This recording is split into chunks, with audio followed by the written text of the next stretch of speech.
আসসালামু আলাইকুম।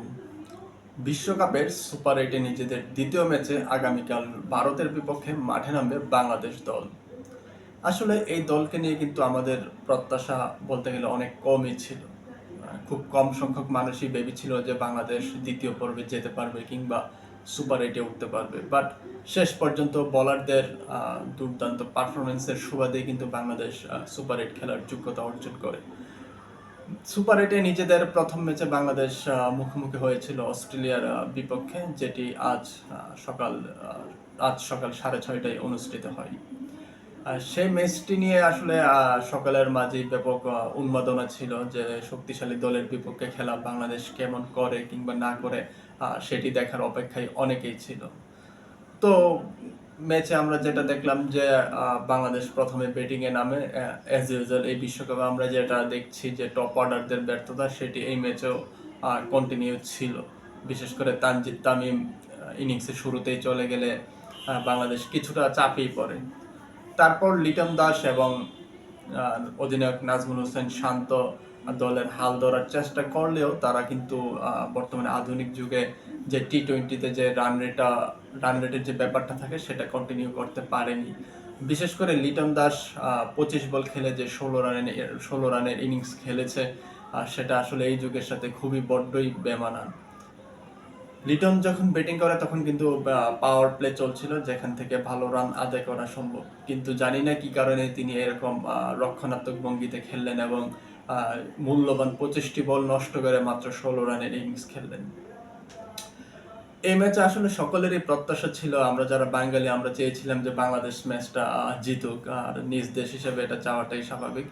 কিন্তু বাস্তবতার দৃষ্টিকোণ থেকে যদি আমি বলি, শক্তিমত্তায় কিন্তু অস্ট্রেলিয়া বাংলাদেশের চেয়ে বেশ এগিয়ে, এবং অতীতের পারফরমেন্স কিংবা সাম্প্রতিক সময়ের পারফরমেন্স সব দিক থেকেই আসলে অজিরা এগিয়ে, এটি আপনারাও নিশ্চয়ই স্বীকার করবেন। কিন্তু তারপরও নিজ দেশ, সেই হিসাবে আমরা বাংলাদেশের জয় চাইবো কিংবা বাংলাদেশ ভালো খেলুক এটাই প্রত্যাশা করব। অস্ট্রেলিয়ার মতো দলের বিপক্ষে আসলে 140 রান করে জেতার আশা করাটা আসলে নিতান্তই আসলে বলতে গেলে বোকামির পর্যায়ে চলে, কারণ তাদের যে ব্যাটিং লাইন আপ সেই হিসাবে এবং আমরা যে উইকেট দেখলাম সেই হিসাবে আসলে 140 রান তাদের জন্য খুব বেশি কিছু যে ছিল তা নয়, এবং আমরা সেটির প্রমাণও পেয়েছি তাদের ব্যাটিংয়ের সময়। বৃষ্টির আগ পর্যন্ত তারা কিন্তু অলমোস্ট ওভার প্রতি 10 রান করে সংগ্রহ করেছে, যেটা আসলে এভাবে কন্টিনিউ করলে হয়তো বা তারা 20 ওভার শেষে 180 কিংবা 200 রানও করতে পারতো। তারপরও বাংলাদেশ আগে ব্যাটিং করে যদি 180+ স্কোর করতে পারতো তাহলে হয়তো মেন্টালি কিছুটা হলেও অজিদেরকে চাপে ফেলা যেত, আসলে যেটি হয়নি। 140 রান আসলে এই আধুনিক টি-20-তে বড্ডই বেমানান। যাই হোক, যে ম্যাচ চলে গিয়েছে সেটা তো পাস্ট নিয়ে, অতীত নিয়ে আসলে কথা বলে আর লাভ নেই।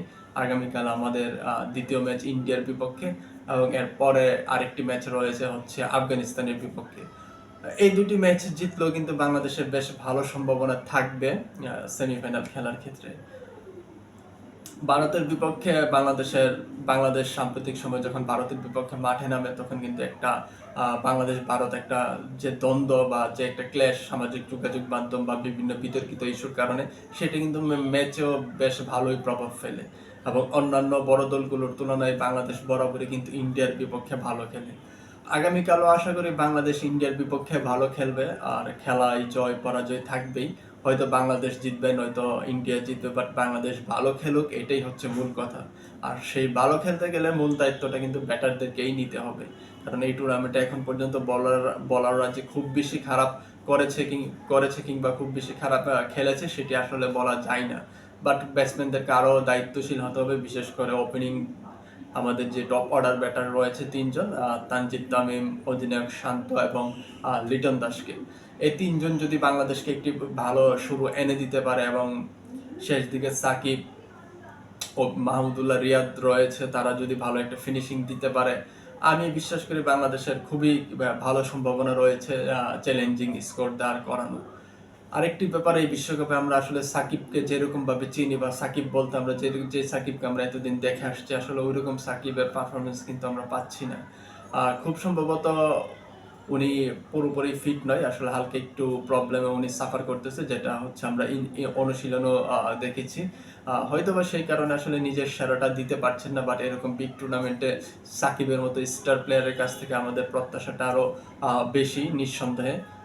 আশা করি ভারতের বিপক্ষে সাকিব বাংলাদেশ দলকে যখনই ব্যাটিংয়ে নামবে তিনি নিজের সেরাটা দিবেন এবং দলকে একটা চ্যালেঞ্জিং পুঁজি এনে দিতে সহযোগিতা করবে। মাহমুদুল্লাহ রিয়াদের ক্ষেত্রেও বলতে হয় একই কথা, উনি যখন ব্যাটিংয়ে নামেন তখন রোলটাই থাকে ফিনিশিং করার। সো লাস্টের দিকে যতই ওভার পাক, 3 ওভার 4 ওভার 5 ওভার যতটুকুই থাকে উনি ওনার অভিজ্ঞতা দিয়ে বাংলাদেশ দলকে শেষ দিকে একটা ভালো রান এনে দিবে, এটাই আমাদের প্রত্যাশা ওনার কাছ থেকে। অস্ট্রেলিয়ার বিপক্ষে আমরা একাদশে শেখ মেহেদীকে দেখলাম, বাট ভারতের বিপক্ষে ব্যক্তিগতভাবে আমার কাছে মনে হচ্ছে না যে ভারতের বিপক্ষে তাকে খেলানো হবে। সেক্ষেত্রে হয়তো বা আবারও জাকির আলী অনেক একাদশে ফিরতে পারে। জাকির আলীর অনেকের কিন্তু ভালো পাওয়ার এবিলিটি রয়েছে, যেটা আসলে কাজে লাগাতে পারলে ভালো। মোট কথা বাংলাদেশ দলের প্লেয়ারদের কিন্তু সামর্থ্য রয়েছে, সামর্থ্যের যে ঘাটতি আছে ব্যাপারটা কিন্তু এরকম নয়। কিন্তু কথা হচ্ছে যেটা যে তারা মাঠে সেটা এক্সিকিউট করতে পারছে না।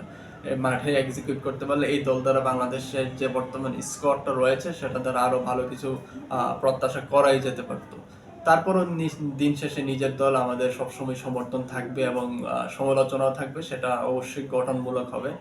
আর ভারতের বিপক্ষে বাংলাদেশের বলারদেরও দায়িত্বশীল বলতে বলারদেরও ভালো লেন্থে বল করতে হবে এবং ভারত যদি আগে ব্যাটিং করে খুব বেশি রান যেন না করতে পারে সেই দিকটা খেয়াল রাখতে হবে। বিশেষ করে ভারতের ব্যাটিং লাইন আপ কিন্তু খুবই স্ট্রং, তাদেরকে কম রানে আটকে রাখতে হবে, আর এই মূল কাজটা কিন্তু করতে হবে বলারদেরকে। বিশেষ করে মুস্তাফিজ, তাসকিন এবং তানজিম সাকিবের কাছে প্রত্যাশাটা বেশি থাকবে। তানজিম সাকিবের কথাটা একটু আলাদা করে বলতে চাই, তিনি কিন্তু মূলত বলতে গেলে শরীফুলের ব্যাকআপ হিসেবে ছিলেন দলে। শরীফুল ইনজুরির কারণে খেলতে পারেননি, যে কারণে উনি সুযোগ পান এবং সুযোগ পেয়ে নিজের সুযোগ পাওয়াটাকে তিনি এমনভাবে কাজে লাগিয়েছেন যে এখন শরীফুলই বেঞ্চে বসে থাকে এবং তিনি কিন্তু রেগুলার ম্যাচ পাচ্ছেন। এই ব্যাপারটা আসলে আমি পজিটিভভাবেই দেখি এবং আমি বলবো যে সেটা তানজিম সাকিবের মতো সবারই উচিত যখন সুযোগ পাবে নিজের সেরাটা দিয়ে নিজের জায়গাটা ফিক্সড করে নেওয়া। আর শরীফুল খেলতে পারলে ভালো হতো, বাট আসলে 4 পেসার নিয়ে হয়তোবা বাংলাদেশ নামবে না, বা 4 পেসার নিয়ে নামার আসলে কোনো যৌক্তিকতাও নেই। তারপরও আশা করি শরীফুল যখনই যে ম্যাচে সুযোগ পাবে নিজের সেরাটা দিবে এবং উনি যে পারফরমেন্স করতেছিল সাম্প্রতিক সময়ে সেটা উনি অব্যাহত রাখবে। তো শেষে এটাই বলতে চাই, বাংলাদেশ দলের জন্য অনেক অনেক শুভকামনা রইল। খেলায় হার জিত যেটাই থাকুক, আমি শুরুতে যেটা বললাম ওটার চেয়েও বড় কথা হচ্ছে বাংলাদেশ ভালো খেলুক এবং আমরা যারা সমর্থক রয়েছি তারা যেন ম্যাচটা উপভোগ করতে পারি সেই প্রত্যাশাই রইল। আগামীকাল রাত 8:30টায় ম্যাচটি শুরু হবে, সবাইকে দেখার আমন্ত্রণ রইল। ধন্যবাদ। আসসালামু আলাইকুম।